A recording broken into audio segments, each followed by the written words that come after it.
And when your marriage plans got destroyed and the woman you loved and the child were taken away from you, how did it affect you? I was a shy boy. I was shy.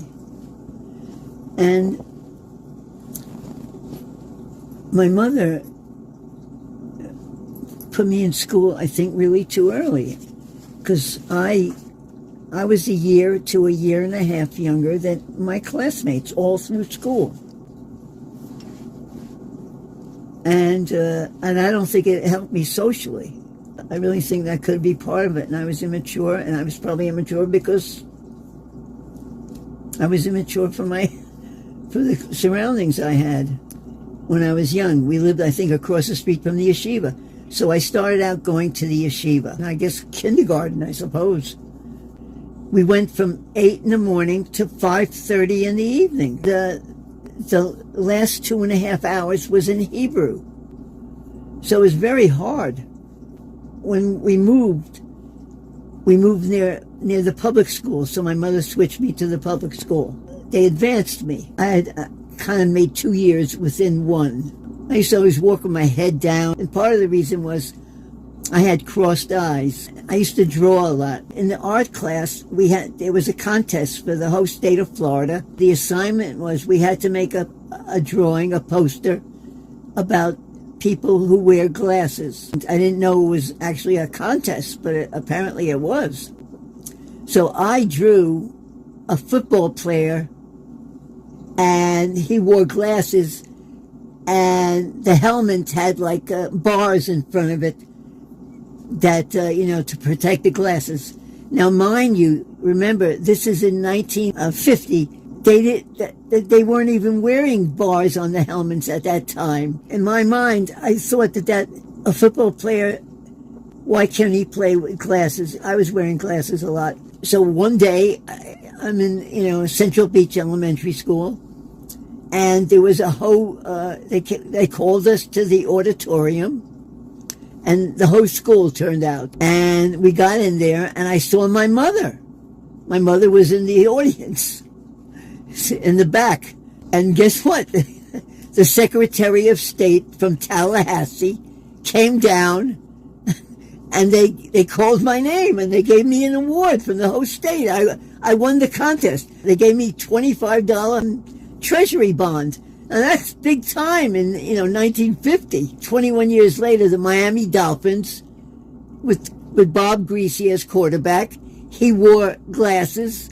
He wore glasses with a protection from the helmet. I graduated. I was 16 years old, and I had a girlfriend in New York. So I used to see her through my junior and senior year. I used to see her in the summer. And I also used to see her in Christmas holiday. I wanted to stay in New York, but my mother was very controlling. I mean, she really was controlling. I got coerced, or I don't know, whatever. So I was going to the University of Miami. And then I get a phone call. The mother of the girl tells me that she's pregnant and I got to come up there. And of course I was going to come up there. Of course, I wanted to marry her.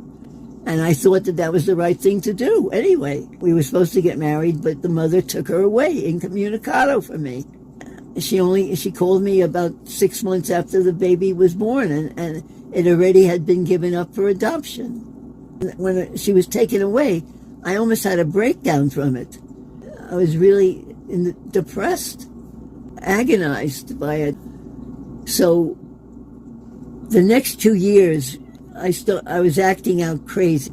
I was living in New York with my aunt, and I was hanging out in the pool hall, and I was talking to a girl, and she makes a comment that they're all probably high. We were talking about some people. And so I'm 17 years old now, and I said, what do you mean by that? What do you mean by high? What do you mean by high? And so that's how I started getting high. Later that year, I was at a New Year's Eve party. So the police come because they get a call about disturbance of sound. In other words, making too much noise. I mean, it was New Year's Eve, but still, they're making too much noise. So they came, and I guess they smelled marijuana. and this was 1964. One of the kids they had a joint and they threw it out the window. And this is about 17 stories high where we were. And the cops went down and found the joint.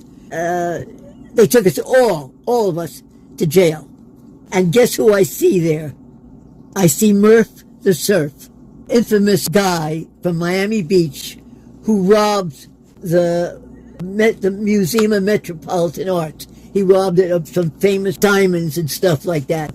The thing, in other words, how did he break into the Metropolitan? How did he, get these diamonds? They were all secured in boxes and stuff. It was like a movie. You could make a movie out of it. How they scaled down from the roof, wearing black and stuff like that. That's what it was. And I'm talking about it now, and it's, a little bit humorous to me. But I want you to know I went through vast depression about this situation with not marrying the girl and the baby being given up for adoption. It was horrible for me. So acting out, just came naturally after that. So I'm in trouble there. Then I'm out in Long Island and I get arrested again.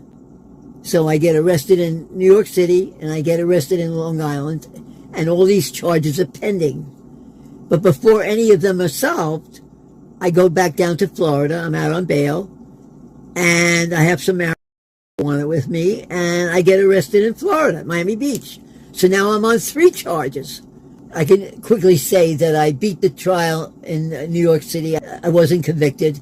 In Nassau County, they put me into a psychiatric hospital to evaluate me, why I'm smoking marijuana. Then later on in Miami, later that year, I get arrested again. This time I get arrested for pills. So now I'm on probation, so this is tough. So guess what? To beat the charges, because now it's Florida. Now that I have got in trouble while I was on this kind of like probation. So to get through all this, and my probation officer helped me with it, I had to say that I was taking my mother's Demerol. And by saying that, there was a program in Florida at the time, a state narcotic patient. And that was a 90-day trip into a hospital. And then with that, the charges would be dropped, and so I would get rid of this second arrest. And now I would still be on the conditional thing. My probation would be continued. But where was this hospital? In Rayford Penitentiary. In the prison, in Florida State Prison. It was inside of it. So I go up there. So the hospital, it was segregated at the time. It was 1964. The hospital was for inmates who were getting like operations, or they had something wrong, so they had to be in the hospital. So that's who was in the hospital, prisoners, actual inmates, and us 3 or 4 guys who were state narcotic patients. I wound up being there for 86 days. That was considered enough. And the doctors in the hospital are Nazis. They're ex-Nazi doctors. That's who the doctors were. I mean, it was like, you can write a book about this thing. So the doctors were, I remember the names, Zofke and Schweem. There was Dr. Schweem and there was Dr. Zofke. Now they were, I don't know if they were actually Nazis, but they were from the German Air Force. Both of them were doctors in the German Air Force in World War II. One thing that happened there that was really wild, so I'm in the bed and watching TV, and it was like a dormitory. I guess there was about 20 of us in one room. I'm in on the bed almost to the end of one line, and there was one bed further on. And in that bed was a guy, a double murderer from Jacksonville. His name was Lucky McDaniel. He had something with his arm, and his arm was in like a semi-cast, one arm. And he had a reputation. In fact, he was from the area of the prison known as the East Wing. And this is the where the real hardcore prisoners went to, the East Wing. These were people who were, did terrible crimes or got in trouble in prison also. I guess he had a reputation. He wanted to boss people around. So I can't remember what it was now, but I'm laying in bed watching the TV. The TV was up, higher up, and it was close to where I was. I don't know what it was, but he smacks me in the face. And I go rolling off the bed. And now this is prison. And in prison, people, they'll kill. He smacks me and I go rolling off my bed. And I leap over my bed. My shoulder hits him right in the chest. And he goes flat down on his bed. And I'm on top of him. And I have my hand on his neck. And I pull my wrist back, the other hand, to punch him right in the face. And then I held him there for a second, and then I just let him up. And I walked away. And all of a sudden, the prisoners are all coming around me. Hey, okay, you're the man. And, of course, you're not supposed to tell on anything in prison, because then you're known as a snitch. So nothing was mentioned. I didn't mention anything. Nothing was mentioned. And he was transferred, I think, the next day. He went back to the E-Wing. My reputation in the hospital went up. Then I got out, 86 days, and I got out. And my probation officer knew and realized that I couldn't be around my mother. That my mother controlling me and everything, I was like rebelling against that.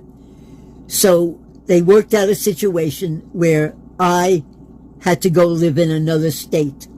Can you imagine? And they allowed me to pick the state. By doing this, my charges were going to be resolved. That got me out of trouble. Spending 86 days there. Spending 86 days there was not so easy, by the way, because I have one other story to tell about that. And that was, there was this old guy, probably he's in his 60s, and he tells me that if he wanted to, he could get the people to beat me up unless I would have sex with him. But luckily, after a few days, I moved down to the first floor. But that's a crazy story. But anyway, I was out of there. So I go to live in Texas. Texas is the state I chose. I just loved it. And I was living in Houston, so I had my car, a 57 T-Bird, the same car I had in high school. I wound up finding a club that I went to. And it was in the Westheimer section. And the Westheimer section in Houston at that time was like Greenwich Village. It was avant-garde. It was artists. There was a lot of gay people. I really loved it there. And the club I went to was basically a gay club. I mean, I wasn't gay, but,